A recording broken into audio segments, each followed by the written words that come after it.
Scout wasn't just an ordinary stray dog. He came to Woodlawn Elementary School every day, watching the children. But nobody could understand why Scout followed some children and never approached others. Until teacher Margaret realized that the children Scout chose were, actually children being bullied. Margaret Thompson had been retired for 6 months after a 40-year teaching career. But sitting at home wasn't for her. Even at 67, her love for children had never diminished. "Could you come as a volunteer teacher?" asked Principal Mrs. Anderson. "You could especially help children with reading difficulties." Margaret didn't hesitate. She started giving volunteer lessons 3 days a week at Woodlawn Elementary School in the afternoons. On her first day, what caught her attention was a dog wandering around the schoolyard. A medium-sized, brown and white mixed-breed dog. It was calm but extremely attentive. "Whose dog is this?" she asked security guard Jack. "We don't know, Mrs. Thompson. It's been seen around here for a few weeks. We tried to chase it away, but it comes back. It doesn't harm the children, just watches." Margaret observed the dog. It really wasn't harming the children. On the contrary, it seemed to be protecting them. "We can name him Scout," Margaret said. "Because he seems to be constantly scouting." When Scout noticed Margaret, he approached. The dog looked calm and friendly. He sniffed Margaret's hand and wagged his tail. "You look very smart," Margaret said, stroking Scout's head. But Scout's intelligence was far more than Margaret had imagined. The return-to-school environment energized Margaret in ways she hadn't expected. After 6 months of retirement, being around children again felt like coming home. The familiar sounds of laughter, learning, and playground activity reminded her why she had dedicated 4 decades to education. Her volunteer role was supposed to be limited, helping struggling readers for a few hours each afternoon. But Margaret found herself staying longer, observing classroom dynamics, and reconnecting with the subtle art of understanding children's needs. The presence of Scout added an unexpected element to her return. In all her years of teaching, Margaret had seen therapy animals visit schools, but never a dog that seemed to have appointed itself as an unofficial guardian of the playground. In the second week, Margaret noticed that Scout exhibited strange behavior. The dog would come to the schoolyard every recess, watch the children, but only approach certain children. For example, 8-year-old Tommy Rivera. A quiet, shy child. Scout would always go to Tommy, play with him, as if he was under his protection. Then 7-year-old Emma Garcia. The little girl always looked sad. Scout would sit next to Emma and rest his head on the girl's knee. There was also 9-year-old Alex Chen. Very smart but a child with social problems. Scout could stay with Alex for hours. What's the common point of these children? Margaret wondered. Even when other children tried to approach Scout, the dog only paid attention to his chosen children. As if he was acting according to certain criteria. Margaret began to observe more carefully. And what she noticed surprised her. The children Scout chose were usually children who played alone in the schoolyard. Children who didn't socialize much with others, who remained quiet. "I wonder," Margaret thought. The pattern became increasingly obvious to Margaret's trained eye. In 4 decades of teaching, she had developed an instinct for recognizing children who needed extra attention. But Scout's selections were revealing something more specific than general neediness. Each of Scout's chosen children displayed subtle signs of distress that even experienced teachers might miss. The way Tommy held his shoulders, Emma's downcast eyes, Alex's defensive posturing, these were indicators that Scout was reading with remarkable accuracy. Margaret began keeping informal notes about Scout's interactions. The dog spent an average of 15 minutes with each of his selected children during every recess. He never forced attention on them, instead waiting patiently until they acknowledged his presence. Most importantly, Scout never interfered with children who were engaged in happy, social play. His focus remained laser-sharp on those who stood apart from the group. Margaret began systematically observing Scout's behaviors. For a week, she noted which children the dog spent time with. The results were surprising. Scout was closely interested in a total of 12 children. These children were from different age groups, different classes. But they all had a common point: social isolation. Margaret knew these children. They were children whose names came up in teacher meetings, described as problematic. But Margaret now realized that the problem wasn't with these children. Tommy Rivera, for example. His family had divorced last year. Tommy was experiencing trauma. He was quiet and withdrawn in class. Emma Garcia's family was experiencing financial difficulties. Emma wore worn-out clothes. Other children made fun of her. Despite being very smart, Alex Chen was suspected of being on the autism spectrum. He had difficulty with social communication. Are all these children being bullied? Margaret wondered. She started investigating. And the truth began to emerge. Margaret's investigative approach was methodical, drawing from decades of experience in identifying at-risk students. She began casually observing playground dynamics during multiple recesses, positioning herself where she could see interactions without being obvious. The patterns that emerged were troubling but not surprising to someone with Margaret's experience. Each of Scout's chosen children was indeed experiencing some form of social difficulty, but the specifics varied dramatically. Some faced overt bullying, name-calling, exclusion, physical intimidation. Others dealt with more subtle forms of social rejection, being ignored, having their contributions dismissed, or being gradually frozen out of peer groups. What struck Margaret most was how effectively these children had learned to hide their distress. To casual observation, they might simply appear quiet or preferring solitude. But Scout was detecting something deeper, the emotional isolation that even skilled teachers might miss. Margaret's suspicions were correct. All the children Scout had chosen were being bullied in different ways. Tommy was being pushed and shoved by bigger kids. He was mocked as a fatherless child. Emma was being humiliated because of her clothes. She was teased as a poor girl. Alex was being excluded because of his weird behaviors. Nobody wanted to play with him. When Margaret asked teachers about these situations, most weren't aware. These children didn't complain, said third-grade teacher Mrs. Davis. Children don't always complain, Margaret replied. Sometimes they suffer in silence. Scout had found these children and taken them under his protection. How was the dog detecting children being bullied? Margaret observed more closely. Scout was reading the children's body language. Head-down posture, shy behaviors, loneliness. Scout was noticing these signs. But even more surprising was Scout's reaction to the bullies. The discovery of systematic bullying patterns devastated Margaret. As an experienced educator, she knew bullying was a persistent problem in schools, but seeing it mapped so clearly through Scout's selections was sobering. Each case represented a child whose academic and social development was being undermined by peer cruelty. Tommy's declining grades correlated with his social isolation. Emma's reluctance to participate in class discussions stemmed from fear of ridicule. Alex's brilliant mind was being stifled by constant social rejection. Margaret realized that Scout had accomplished in weeks what formal anti-bullying programs often failed to achieve: the identification of victims who were suffering silently. The dog's methodology was more sophisticated than any survey or reporting system. He was detecting bullying through emotional and behavioral cues that transcended language barriers and cultural differences. Margaret realized that Scout not only detected children being bullied but also actively protected them. One day she was observing big kids picking on Tommy. 3 children from 5th grade had cornered Tommy and were making fun of him. Scout suddenly appeared.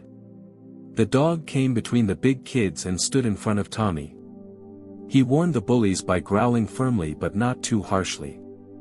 "Hey, this dog is attacking us," shouted one of the bullies. But Scout wasn't attacking. He was just protecting Tommy.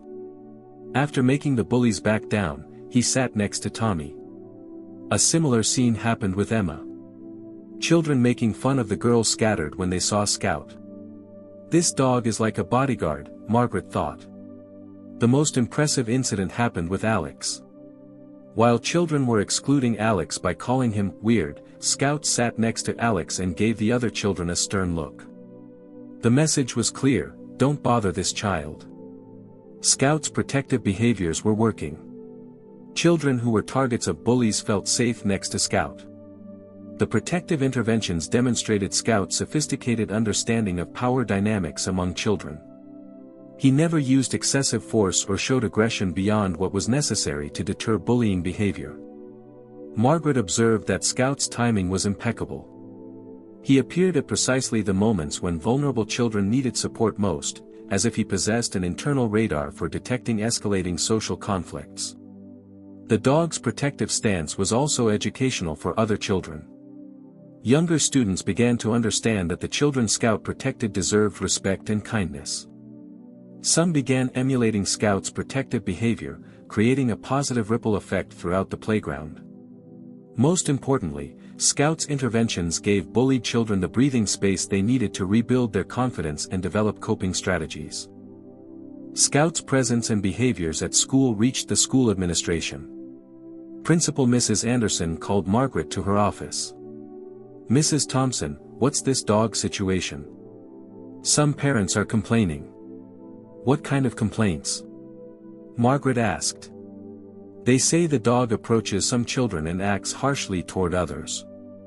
Margaret explained the situation. She told how Scout protected children being bullied and only acted as a warning against bullies. "This is very interesting," said Mrs. Anderson. "But there are hygiene rules. Animal entry to school is prohibited.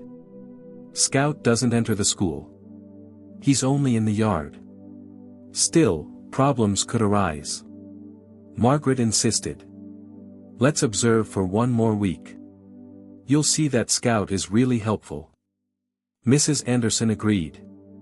But they would keep Scout under close surveillance. The administrative concern reflected broader institutional challenges around unofficial interventions in school settings. Mrs. Anderson faced pressure from district policies that strictly regulated animal presence on school property, regardless of potential benefits. Margaret understood the principal's position but felt compelled to advocate for Scout's continued presence. The evidence of his positive impact was undeniable, even if it didn't fit neatly into existing policy frameworks. The one-week trial period would need to demonstrate measurable improvements in playground behavior and student well-being. Margaret began documenting incidents more systematically, preparing to present data that would support Scout's value to the school community. The stakes were higher than just one dog's presence. This could set precedent for how schools approached innovative solutions to persistent problems like bullying. The school administration began systematically observing Scout. School psychologist Dr. Sarah Mitchell was also included in the process. "This is a very interesting situation," said Dr. Mitchell. "Dogs can perceive social dynamics." After a week of observation, the results were clear. Scout regularly interacted with 12 children. All of these children faced social difficulties. These children appeared happier and safer in Scout's presence. Bullying incidents decreased by 60%. "This is statistically significant," said Dr. Mitchell. Mrs. Anderson was also impressed. "But I still don't understand. How does this dog know?" Margaret shared her research. Dogs have developed empathy abilities. Scout can read children's emotional states. But where does this dog come from? Who is its owner? The answer to this question would surprise Margaret. The systematic documentation provided compelling evidence for Scout's effectiveness as an anti-bullying intervention. Dr. Mitchell's psychological expertise lent credibility to observations that might otherwise be dismissed as anecdotal. The 60% reduction in bullying incidents represented a dramatic improvement that most formal intervention programs struggled to achieve. Even more significantly, the improvement appeared to be sustained rather than temporary. Mrs. Anderson's growing support was crucial, but she still needed answers about Scout's background and legal status. Insurance liability, health regulations, and district policies all required clarification before Scout could receive official recognition. The question of Scout's origins would prove to be the key to understanding not just where he came from, but why he possessed such extraordinary abilities to detect and prevent bullying. Margaret began investigating Scout's past. She contacted the local animal shelter and checked missing pet notices. And she reached surprising information. Scout was the dog of retired teacher Harold Wilson 3 months ago. Harold was a child psychology specialist who had worked in special education. "Harold is seriously ill," said shelter director Lisa Garcia. "He's in a care home due to Alzheimer's." Scout searched for him for days, then disappeared. Margaret researched further.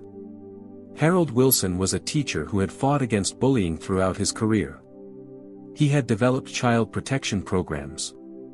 Could he have specially trained Scout for child protection work? Margaret thought. She visited Harold. The old man was very sick, but his eyes lit up when he heard Scout's name. Scout, he protected children. I taught him. He would find sad children and protect them. Margaret's heart raced. How did you train Scout? We worked together in schools for years. He learned to read children's emotions. He would find those being bullied and protect them. Scout's secret had been solved. The revelation about Harold Wilson transformed Margaret's understanding of Scout's capabilities. This wasn't intuitive behavior or coincidental empathy. It was the result of years of professional training and collaboration between an expert educator and an exceptional dog. Harold's background in child psychology and special education provided the theoretical framework for Scout's practical skills. The combination of academic knowledge about bullying dynamics and hands-on experience in school settings had created an unprecedented intervention model. Margaret realized she was witnessing the continuation of Harold's life work, embodied in a dog who had been trained to recognize and respond to the subtle signs of childhood distress that even trained professionals might miss. The discovery also raised new questions about Scout's current legal status and future role. If Harold was unable to care for him, Scout might be considered abandoned, despite his obvious value to the school community. Harold Wilson told Margaret about Scout's training process. Even though he had Alzheimer's, his memories with Scout were still vivid. I found Scout when he was small. He was very smart. I started taking him to work at schools, Harold said. How did you train him? At first he just loved children. But over time he began to notice sad children. I reinforced this behavior. Harold had taught Scout to recognize signs of bullying. Shy behaviors, head-down posture, social isolation. Scout could read these signs. Most importantly, Harold said, I taught Scout empathy. To feel children's emotions. Margaret was moved. Harold, your work continues. Scout carries your legacy. Is he still protecting children? Harold asked. Yes. At Woodlawn Elementary. He's protecting 12 children. Harold smiled. He's my greatest achievement. Margaret wanted to bring Scout to Harold. But first she needed permission from the school administration. Harold's training methodology fascinated Margaret. The systematic approach to developing Scout's empathy and recognition skills represented a breakthrough in animal-assisted intervention that had never been formally documented or replicated. The elderly teacher's methods had been intuitive yet sophisticated, combining positive reinforcement with emotional intelligence training that enabled Scout to distinguish between children who needed protection and those who were simply quiet or introverted. Margaret understood that she was learning from a pioneer whose innovative work had remained largely unknown to the broader educational community. Harold's approach could potentially transform how schools addressed bullying prevention. The urgency of connecting Scout with Harold became paramount. Given Harold's deteriorating condition, this reunion might represent one of the last opportunities for the teacher to see his life's work continuing to impact children's lives. Margaret shared Harold's story with the school administration. She explained that Scout was actually a professionally trained dog, raised to fight bullying. This is incredible, said Mrs. Anderson. Scout is like a gift for us. Dr. Mitchell was also excited. This could be a pilot program. We can study Scout's method. The school board officially accepted Scout as a bullying prevention dog. They even made him a special ID card. But we need to take him to see Harold, Margaret said. Organization was done. Scout would be taken to visit his old owner Harold. That day Scout went to the care home with Margaret. As soon as Scout saw Harold, he wagged his tail frantically. "Scout!" Harold shouted. "Are you protecting our children?" Scout licked Harold's hand. As if saying, "Yes, I'm protecting them." Harold stroked Scout's head.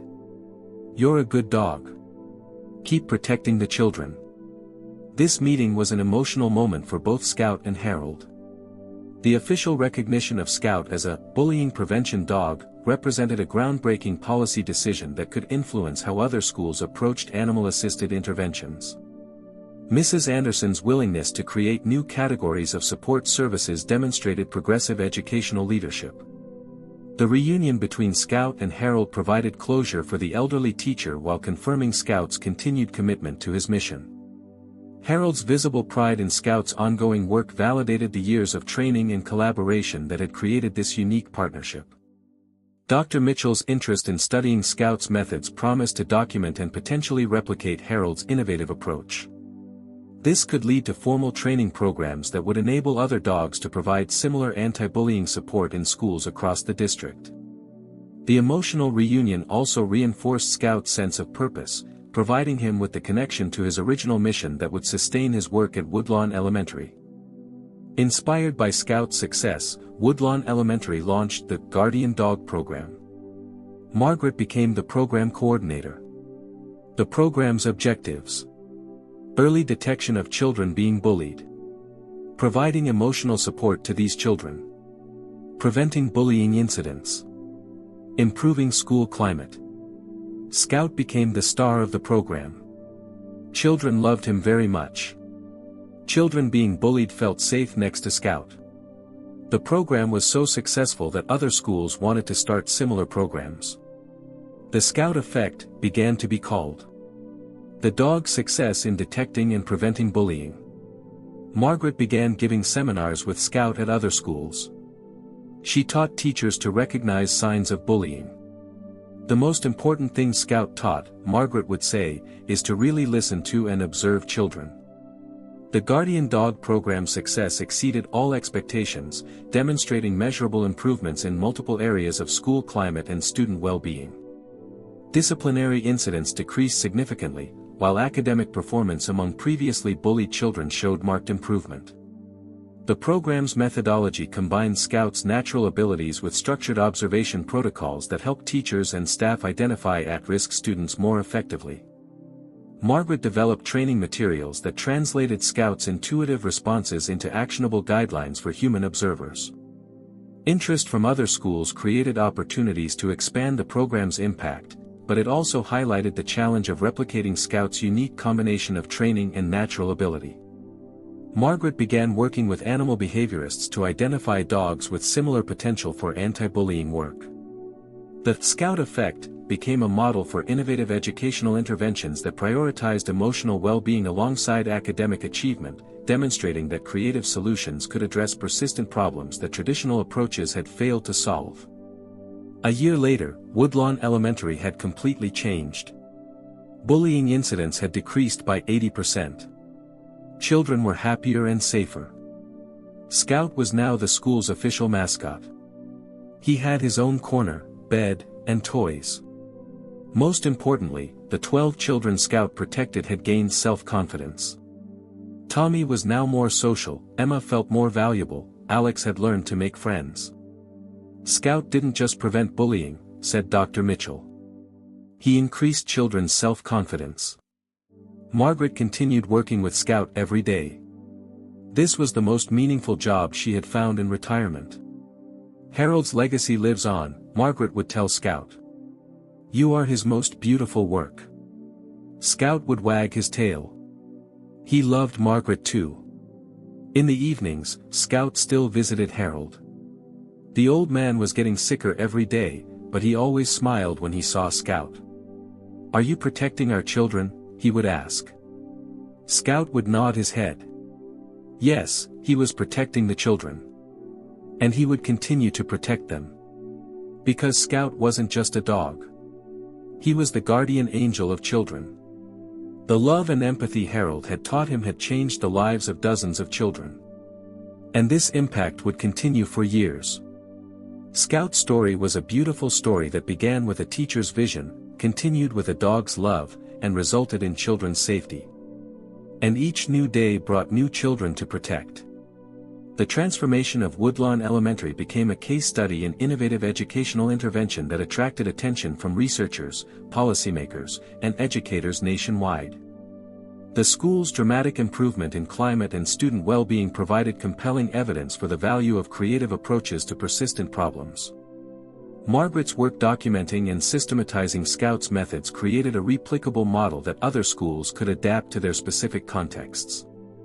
The program's success demonstrated that effective anti-bullying interventions required not just policies and procedures, but also emotional intelligence and empathetic observation. Scout's continued dedication to his mission, even as Harold's condition deteriorated, exemplified the enduring power of purposeful training and unconditional love. His daily presence at the school provided stability and security for vulnerable children while serving as a constant reminder of the importance of protecting those who needed support most.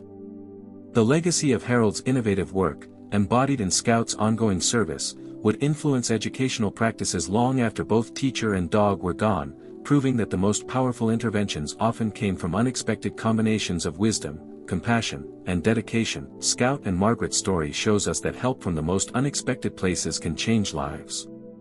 Scout's fight against bullying is the result not only of a dog's empathy ability, but also of a teacher's vision and love.